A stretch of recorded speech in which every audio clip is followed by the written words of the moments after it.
Welcome back to the Programming Alliance podcast. Today we are with Gino here, and he has his own podcast. And can you tell us more about that?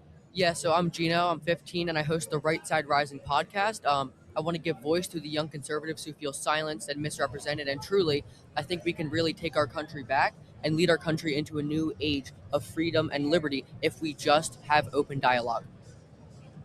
I like that a lot. Who or what led you into politics? So really, I got into politics in about 2020. President Trump really inspired me with his leadership during the Iran crisis when we were seemingly on the brink of nuclear war, and the way he really led us through that time of crisis, and just how important politics were and just how much they affected our daily lives and our livelihoods. That's really what got me into politics. So if I were to answer your question, how did I get into politics and who it was President Trump and how he handled leadership. And then, do you have any sources, or do you only listen to Trump when he talks? No, so I typically get my quickest information from when Trump puts out his famous Truth Socials or posts a little quick video, but I always follow it up on usually Google. Google is such an important tool. I usually check it with about 5 sources, or that's like my minimum. If I really want to make a video or like an episode and I want to talk about it and learn more about it, I will definitely consult with about 5 or more sources, and I won't just listen to Trump, but he's definitely the fastest source out there. So Yeah, he definitely always comes out with something immediately, whether it's controversial or not controversial. Yeah. So, obviously, right now we're at TPUSA's event, AmFest. So, how did you find out about this event? Yeah, so I found out about this event, AmericaFest, on Charlie Kirk's page. I actually didn't have tickets to this, and I applied for a press pass, and that's how I really am here now. I first knew about AmericaFest about last year. I saw some short clips on Charlie's page, and I saw actually Trump, the president-elect, was speaking at AmericaFest. I was like, I need to be there. The president-elect is there, and I didn't even know about this. So I did a little bit more research. I found out you can actually apply for a press pass, because I actually didn't know that a podcast actually counts as a form of digital media. So that's how I applied for a press pass, and now I'm here. I'm just happy to be here.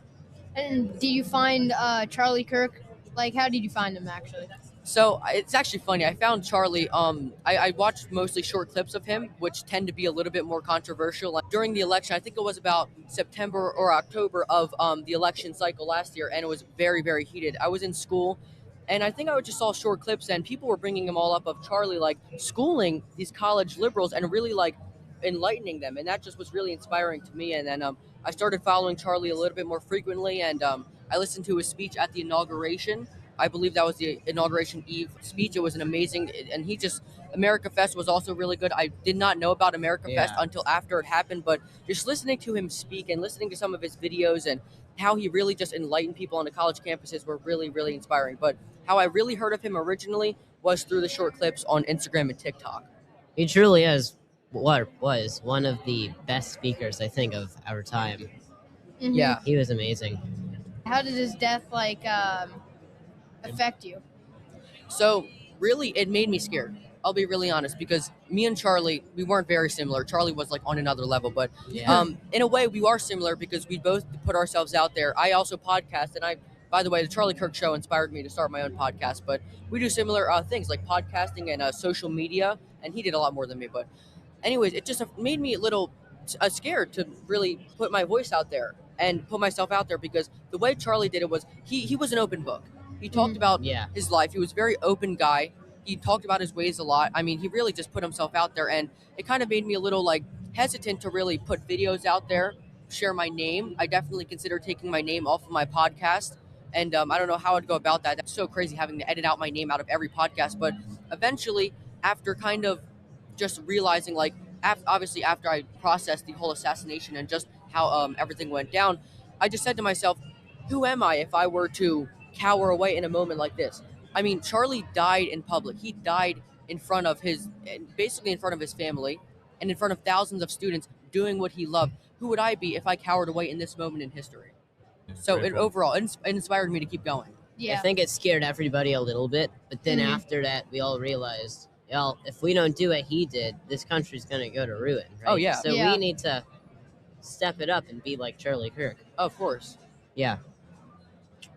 Yeah, and so how you've been at this for a little while. Can you tell us when you got started and how far into your podcasting you are in terms of episodes, and maybe a little bit about where you spend most of your social media energy? Yeah, so I started this back in July. Obviously, I became a frequent listener of the Charlie Kirk Show. That's kind of how it inspired me to get here. I'm about 25 or so episodes down. I've been doing this pretty frequently. It takes a lot of energy and a lot of time finding guests and Yeah. really writing out what you want to ask and stuff like that. But it's just been an amazing experience. And I believe, what was the last part of your question? Where do you spend most of your energy in terms of social media? Are you mostly like an Instagrammer, TikToker, YouTube? Yeah, so I mostly spend my time on Instagram. That's how I really get the videos out there. I feel like Instagram is a little bit more like open, whereas for TikTok there's more restrictions, and I don't want to go through all those like processes. And I really just want to get my word out there quickest. And I feel like Instagram is the best place to do that. And obviously, if you ask most of the podcasters and people who do social media, they'll say Instagram is the best way to go about getting your word and spreading your image. Right, right. So I spend most of my time there. Do you publish your podcast in both video and audio format? Yeah, so actually I just started video. I got a webcam and I just started uploading it to YouTube. That's where all my video podcasts are. If you want to go check that out, that's Nice. Right Side Rising on YouTube. But for a very long time, I think until about October, I was doing it through Spotify, Apple, and a bunch of audio directories. So I am doing YouTube as of now. Okay, Yeah. very What nice. what topic out of, because obviously there's a lot of topics like abortion, the border, so many controversial ones. Which one do you think you are most outward about on your podcast or just in general? Oof. I definitely cover a lot of topics. Probably the biggest topic is really what it's like being a conservative creator. I mean, obviously, like immigration, when we talk like policy and stuff like that, and more of our beliefs, immigration is definitely the thing I am most outspoken about on my podcast. But really, the topic I go into mostly during my podcast episodes is really just finding that like human aspect of who I'm interviewing, my interviewee, and really just like shedding light on what it's like putting yourself out there and being a conservative creator online. So Yeah, nice. And to that effect, we saw somebody you interviewed recently about doxing. And Oh, yeah. we have been victims of doxing heavily, actually. And so what did you learn through that? Any tips you have for us? So definitely doxing. That's an interesting topic. The best advice I can give you is just try to make those connections so you have somebody to turn to when that happens. Because let me know if you're doing this, it's going to happen eventually.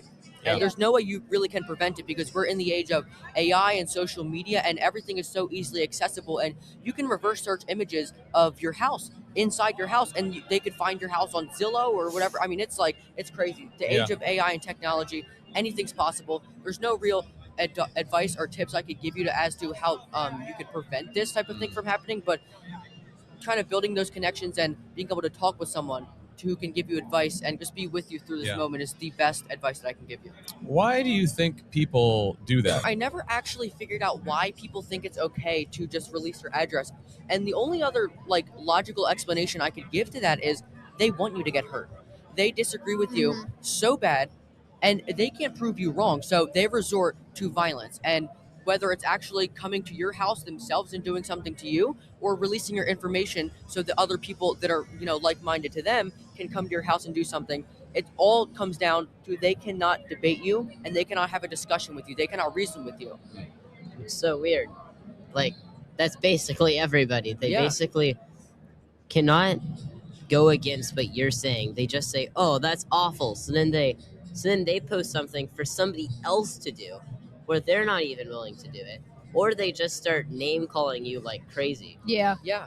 I think in some ways too, I think it could be maybe they don't mean for you to be hurt or damaged, but they want to threaten you so that you stop talking the way that you're talking, and they want to silence your voice through threats, even if they're somewhat empty. Because I do think a lot of people out there are not going to actually go to the means of being violent, but they put it out there and they send you messages, for example, that are disgusting and violent, just in hopes that you'll shut down and stop. Yeah. I feel like intimidation is a big factor there. I certainly that the intimidation, that's a tactic that a lot of people use. And again, that kind of brings us back to that thing I was just talking about. They can't debate you, so they have to threaten you or intimidate you. Just by you putting yourself out there and wanting to have open dialogue and open discussion and open debate, you have the high ground. Now, essentially, these people who are doxing you and putting your information out there, or even just sending you a message and letting you know, hey, we have your address, they're trying to reclaim that high ground because they don't have it. Yeah. They don't have it. When Yeah. you are not willing to step up to the microphone and have that open discussion and really just face the truth, essentially, then you do not have the high ground. So essentially, I think what these people are trying to do is kind of get that high ground and feel above you, so that, I don't know, I guess they can feed their ego, or I don't. Yeah. It's so stupid. Yeah. Honestly, if I Yeah. were them, I would just leave you alone and I would just let you do your thing. I mean, Yeah. it's not bothering them. Yeah, it's funny. We have a lot of people that actually follow our account that absolutely despise us, and I think, well, why would you subject yourself to this every day? Just block us if you don't like what we have to say. Yeah. I mean, the scrolling option, that's the easiest. I I know. usually just tend to scroll. I know. Yeah. Or they're like, Yeah. oh, Block why 'em. did I love when they comment? How did this come across my feed? This is terrible. I never want to see this again. And Because they keep commenting Yeah. on it. usually we'll Yeah. comment with like it doesn't help if you comment. You'll probably see our stuff again. Yeah. Yeah. But something else that we were talking about before we got into the recording, which is you are all young men in school. You're high school, but you guys are about to go into high school. And so what is having your face out there as a conservative and a podcast on social media? I got to know, what is that like for you at school? Do you get bullied, ridiculed, made fun of? And then, boys, I'd love to hear like your experience as well. Well, Maybe we'll start with Gino. Okay. Yeah. Yeah. So certainly the feedback has been mostly negative. I mean, I think that can be attributed to the fact that I go to a heavily liberal school. Oh. I mean, I believe the school board is like 9-0 Democrat majority. So if I want to give you a better picture on where I go to school, that's the best way to explain it. Now, the feedback has been mostly negative. A lot of positive responses though too, because again, people acknowledge, and they might not agree with you, but they acknowledge and respect the fact that you are really putting yourself out there and sharing your beliefs, and again, without restraint. You're not scared, Yeah. because if you do Yeah. that shows that you're not scared and you are definitely willing to stand up for whatever you believe in, be it politics, religion, anything. Now, so the response from teachers, because I feel like this is also a big thing too, because the teachers can be a very big discouragement when it comes to putting yourself out there on social media, and especially being a conservative podcaster. I want to point that out because there's a lot of liberals that do what we do, but they don't get the hate that we do. So essentially what the teachers have kind of been, obviously as teachers, you can't be biased, even though if you can word things differently, and obviously you can make your biases very obvious, and I've seen that. But really, my teachers haven't cared for the most part. Some of them have just been like, oh yeah, okay, you chose this lifestyle, like just go do it. But again, that's discouraging too.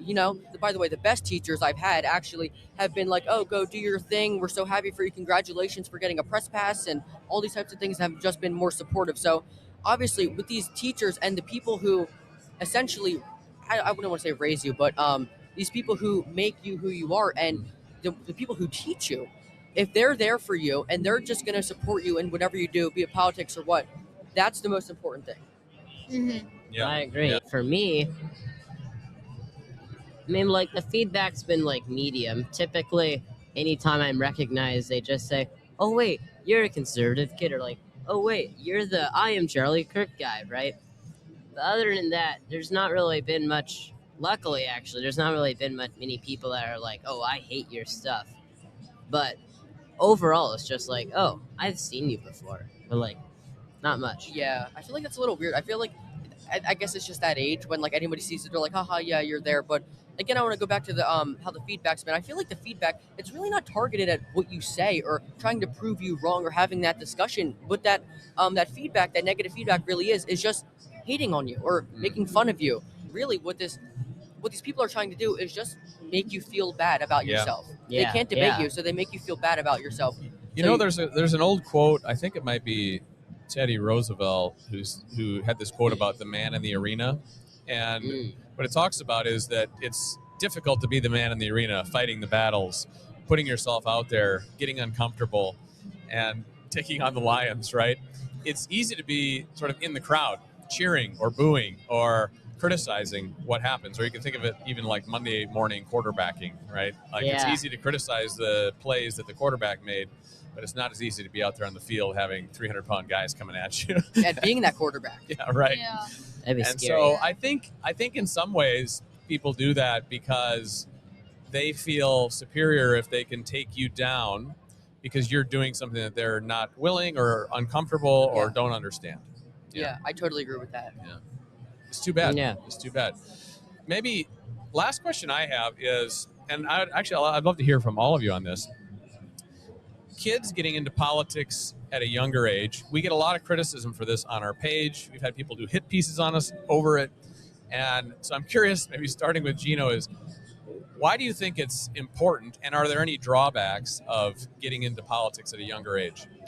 Yeah, so definitely the drawbacks of getting into politics at a younger age is people making you, again, feel bad about yourself, but also too, like your family. Sometimes I've actually gotten some feedback from family or close like friends or whatever. It's really saying, why would you give up your childhood? Like essentially, that's. I mean, I guess I'm a little bit past my like childhood stages, but really, they make you feel bad about giving up your childhood or exposing yourself at such a young age. But I think it's very important to do that actually. Yeah, I don't really listen to that because like at the end of the day, this is our future. Yeah. And the people that are telling you that you are too young to be doing this or that you shouldn't be doing this at such a young age are the people who it's not their future. It's our future.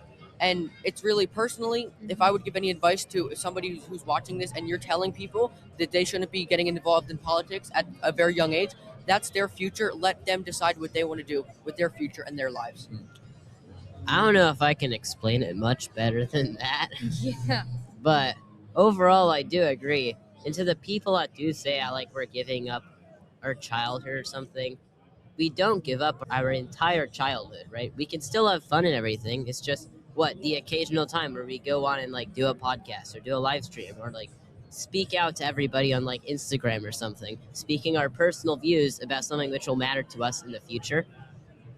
It's not that big. It's not that big of a deal. Yeah, we can have fun. Conservatives have more fun, actually. I'll say that. Liberals, all they do is just complain. We have fun and do this. I think from our vantage point, we've been doing this now for almost a couple of years, and I think you guys have learned a lot. By doing podcasting, and I'm sure, Gino, you can see this as well, you learn how to prepare, ask good questions, be articulate in the way that you express your views. And so those are skills that are going to go with you the rest of your life. We've also set up a website. We've set up a merch store, and the boys did a lot of that work. They set up the designs for our shirts and different things. And so those are business skills that whether this turns into a business or they go work in another business, those are skills that are going to transfer. And so there's certainly a lot you can learn doing this at a young age. And we have a lot of fun too. We play Fortnite. Yes. We play sports. We do all the things that kids do, right? Yeah. Yep. So yeah, fun's not illegal when you do something like this. Just so you know, if you want to do this, fun is not illegal. Yeah. Good point. Good point. All right. Well, with that, why don't we wrap it up? It was a real pleasure. Before we log off, how can people find you and support you?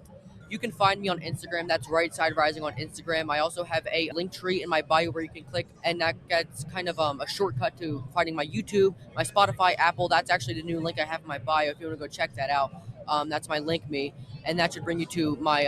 I also wrote a short little biography, 100 words or so, and just a link to all my socials. So really, search me up on Instagram. You can find me on Spotify, Apple. That's Right Side Rising on every platform. So feel free to look me up, and if you want to support me, I also have a link for my Cash App in my bio, essentially monetizing my channel and giving me incentive to keep doing what I do. That is also a good way to support me if you want to go do that. This stuff doesn't happen for free. Look where we are, Yeah, for sure. But it was a pleasure. Really nice work. We wish you all the luck on your future. Thank you. Yeah, thank you.